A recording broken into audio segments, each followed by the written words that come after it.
Hello, I'm Andy Moore, and this is an update on the Blink cameras and doorbell.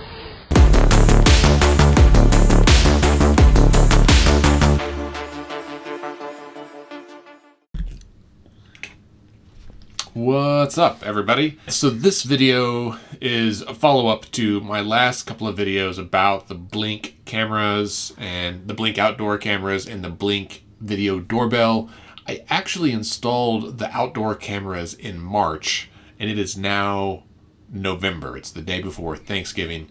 So I've had a lot of time to use the cameras and honestly come to rely on them, and I wanted to give an update. So that's roughly a 6-month update on how it's going. Margot is going to help me with this today.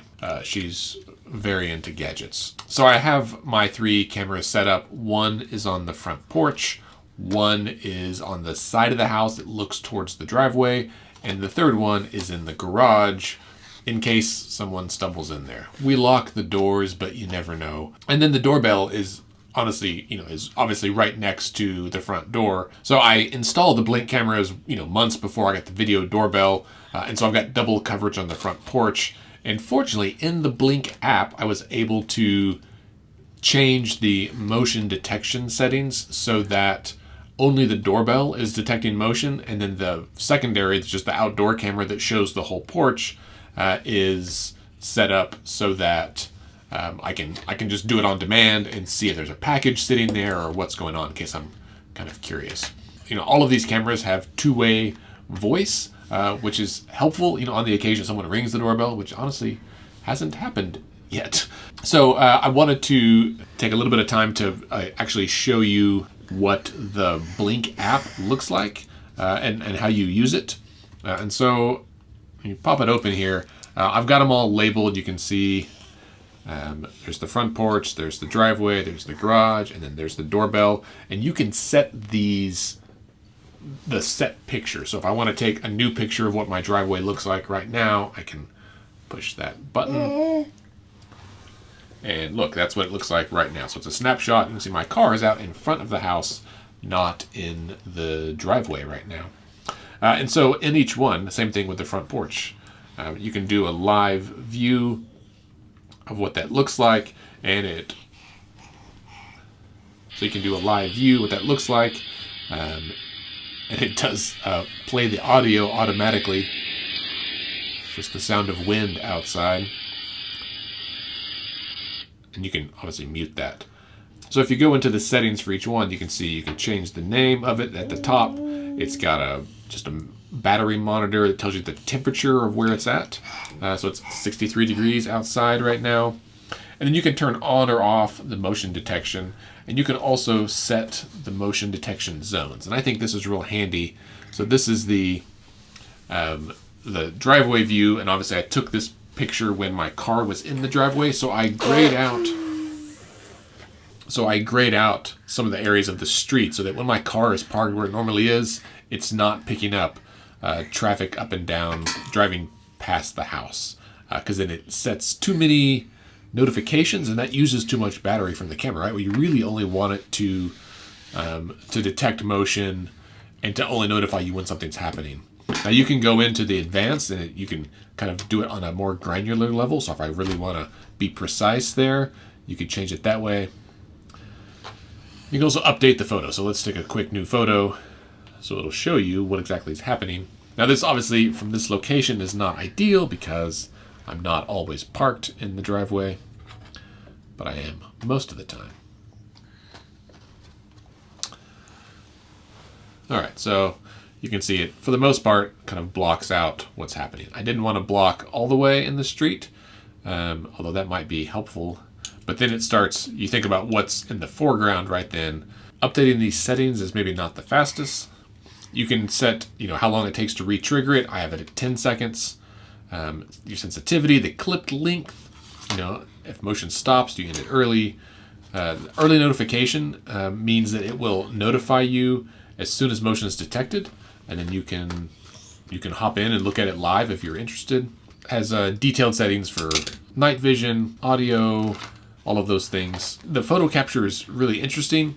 You can basically set it up so that it would take a photo every hour which I don't know what you would use that for, but I guess if you want like an ongoing security footage situation without push notifications. Obviously, photos is less intensive than video, but that's a lot of photos. I have it set so the LED kicks on when it records. My hope is if someone's sneaking around and they see the light, that they would look up and maybe catch their face on there. Same thing on the doorbell. It's all the same basic settings for every camera, which is pretty helpful. On the doorbell, it also has a chime type if it is hooked up to a chime, like an external chime in your house. I don't have one. And then it has the doorbell installation instructions, which is helpful if you are installing it. It also automatically checks for updates, which I think is helpful. So clicking through, it's got all your previous motion recordings, and it tells you which one. So here's the doorbell, here's the driveway. That's when my wife left today. And at the top, you can see it's cloud or synchronicity. Synchronicity is the USB drive adapter that I bought with it. I only have stuff stored in the cloud right now because I got a free month with the doorbell. It's pretty handy. It's pretty quick in the cloud, but it's not necessary. If you have the USB piece and you have the hub connected to your home Wi-Fi, you can access it from anywhere anyway. And you can go in and really look at the settings and see how long you want to keep clips in there. Here's the clip of me and my dog leaving this morning to go to daycare. And then, 30 minutes later, here's me coming back. I'm moving my trash cans into the backyard and going back out and going inside the house. So it's really pretty handy. And then you can join neighbors, which is the neighborhood app where everything connects together. I have some misgivings about how Amazon handles data security and just I don't want to live in a Big Brother security state. I don't actually think anything big is going on. And, if someone stole a bike out of my garage, maybe it'd be helpful if I could track that thief down the street with all the neighbors' cameras. But that's also like a wee bit creepy, right? A wee bit creepy? A little creepy? Yeah, exactly. All right, so, in summary, I think I found the app to be really helpful. So as one thing I didn't show you on there is that you can arm and disarm the system. So the way that I have it set up right now is that the garage, the side yard, and the doorbell are all actively monitored, and the front porch camera that's the top down just is on demand, right? So I can look at it whenever I want, but it doesn't notify me if there's movement because the doorbell's going to do that anyway. It's got a pretty wide angle on there. I like this setup because it allows me to keep an eye on things around my house and to be notified if something is happening when it shouldn't be. For example, a few months ago, it was a really windy day, like it is today, and it blew open the side door of my garage. Now, we were home and everything was fine, but I got a notification that there was movement in the garage, and there shouldn't have been. And so I pulled up the camera and could see that one of my dogs had just wandered into the garage. And that's what set off the camera, which let me know, hey, that door is open and I needed to go close it. So that was helpful. Now you can have door sensors on there and that might let you know as well. But if you're not home, you don't hear the ding dong of the door chime, it was really helpful to have that. It also is a good reminder that I should keep the doors locked so that doesn't happen. It's also helpful to know if you're not at home. I mean, it lets me know when the mail has arrived because I get a notification of movement and I know about the time of day the mailman comes. There's been a couple of times where I had the front porch camera on and actively monitoring, but someone dropped a package and they kind of tossed it on the porch and they didn't quite come into view. And it was so quick that it didn't catch it and didn't activate the camera. So the doorbell camera helps resolve that, and I think that's pretty helpful. Plus you get a head-on view of people as they come up on the porch. There's been a few funny things that I've captured on the cameras.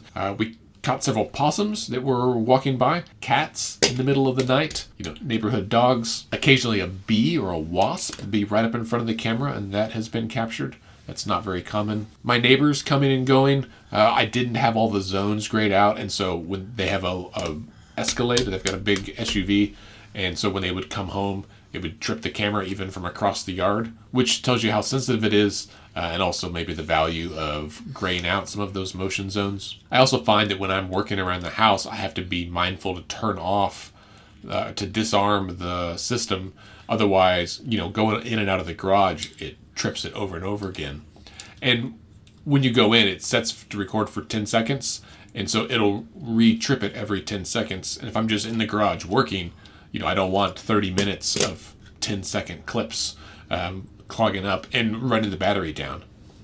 And when that happens, it will notify you that a certain camera is using more battery than usual, so that you kind of know, like, maybe I should tweak the settings here because I don't want to have this, be a waste of resources.